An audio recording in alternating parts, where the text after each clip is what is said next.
এক বিধ্বস্ত মা তার সন্তানের মুখের দিকে তাকিয়ে কাঁদতে লাগল। তার চোখের পানিতে বুক ভেসে যায়। সে একা নির্জন ঘরে বসে আকাশের দিকে তাকিয়ে বলে, হে আল্লাহ, আমার পাপের শেষ নেই, কিন্তু তুমি তো রহিম, তুমি তো কারিম, তুমি তো গাফুর, তুমি তো চাও তোমার বান্দা ফিরে আসুক। আমি সেই পথহারা, আমি সেই পাপী, আমি তোমার কাছে ফিরে আসতে চাই। হে আল্লাহ, আমাকে ফিরিয়ে নাও। অনেক দিন আগে সে ছিল একজন পহেগার নারী। সে কোরআন পড়ত, তাহাজ্জুদে কান্না করত, গরিবদের খাবার দিত, শিশুদের ভালোবাসত। সে জানত একদিন সবকিছু শেষ হয়ে যাবে। সে সব সময় মৃত্যুর কথা ভাবত, কিন্তু তারপর একদিন শয়তান ধীরে ধীরে তাকে তার পথে নিয়ে গেল। প্রথমে সে নামাজ ফেলে দিল, তারপর কোরআন বন্ধ করে দিল। তারপর সে এমন জগতে প্রবেশ করল যেখানে ছিল গান বাজনা হাসি ঠাট্টা। সে নিজেকে হারিয়ে ফেলল। একদিন তার স্বামী তাকে ছেড়ে চলে গেল। তার সন্তান তার সামনে কাঁদল, মা তুমি নামাজ পড়ো না, মা তুমি কোরআন পড়ো না, মা তুমি কেন আমাদের সেই মায়ের মতো নেই, মা তুমি কাঁদো না, মা তুমি বদলে যাও। সেই কথা শুনে তার বুকটা ছিন্নভিন্ন হয়ে গেল।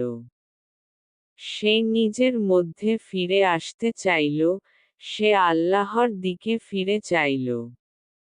কিন্তু ভিতরে ভিতরে একটা ভয় তাকে ধরে রাখল, আল্লাহ কি আমাকে গ্রহণ করবেন? আমি তো অনেক দূর চলে গেছি। কিন্তু একদিন রাতে সে কান্নায় ভেঙে পড়ল। সে সিজদায় পড়ে রইলছে বলল, হে আল্লাহ, আমি আর পাপ করব না। আমি আবার তোমার বান্দি হতে চাই, আমি তোমার কাছে ফিরতে চাই।